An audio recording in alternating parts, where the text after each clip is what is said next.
Praise the Lord. கர்த்தருடைய பரிசுத்த நாமத்துக்கு மகிமை உண்டாவதாக.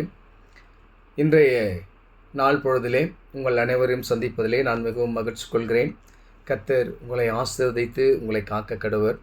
எனக்கு அருமையானவர்களே, இந்த நாளுக்கான ஒரு தெய்வ வார்த்தை உபாகமம் 1:11. நீங்கள் இப்பொழுது இருக்கிறதை பார்க்கிலும் 1000 மடங்கு அதிகமாகும்படி உங்கள் பிதாக்களின் தேவனாகிய கர்த்தர் உங்களுக்கு சொல்லியபடியே உங்களை ஆசீர்வதிப்பாராக.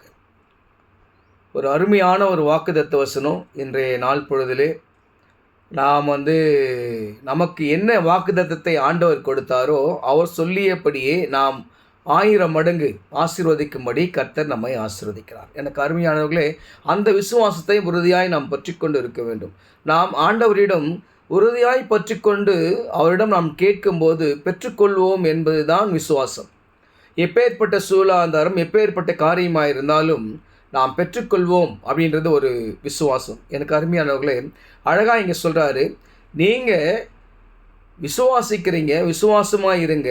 கர்த்தர் உங்களுக்கு வாக்குத்தத்தம் பண்ணப்பட்டதை போலவே உங்களை 1000 மடங்கு பெருகும்படி உங்களை ஆசீர்வதிப்பார். நீங்கள் எதை குறித்தும் ஒரு கவலையினால் நீங்கள் உங்களோட வாழ்க்கையை நடத்தி கொண்டு போவாதீங்க. ஒரு நிந்தையோ கஷ்டங்களோ நோயோ எதுவாக இருக்கட்டும், எதுவாக இருந்தாலும் நீங்கள் என்ன பண்ணுங்க அப்படின்னு சொன்னால், நம்மளுக்கு அதனுடைய நோய்கள் வழி நம்மளுக்கு தெரியும், அந்த கஷ்டத்தின் வழி நம்மளுக்கு தெரியும், கடன் பாரத்தின் வழி நம்மளுக்கு தெரியும், பிள்ளைகளுக்கு ஃபீஸ் கட்டின பள்ளிகள் ஆரம்பிக்க போகிறாங்க, காலேஜ் தொடங்க போகிறாங்க, அட்மிஷன் போடணும், எல்லா நம்முடைய நினைவுகள், நம்முடைய தேவைகள் எல்லாவற்றையும் ஆண்டவர் இருந்திருக்கிறார். அதில் எந்த ஒரு மாற்று கருத்தும் கிடையாது. நீங்கள் இந்த வார்த்தைகளை விசுவாசிங்க.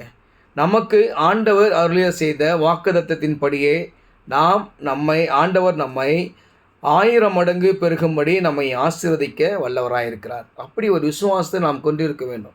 நீங்கள் விசுவாசிங்க. கடைசி நிமிஷத்தில் கூட ஒரு அற்புதம் நடக்கும். தைரியமாக போங்க, ஜெபம் பண்ணிட்டு தைரியமாக நீங்கள் செய்ய வேண்டிய காரியத்துக்கு துணிஞ்சு போய் செய்யுங்க. கர்த்தர் நீங்கள் நினைப்பதற்கும் ஜெபிப்பதற்கும் அதிகமான ஒரு அற்புதங்களை செய்வார். விசுவாசிங்க.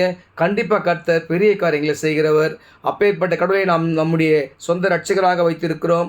நாம் விசேஷித்தமானவர்கள். விசுவாசிங்க, கர்த்தர் பெரிய காரியங்களை செய்வார். ஆமென்.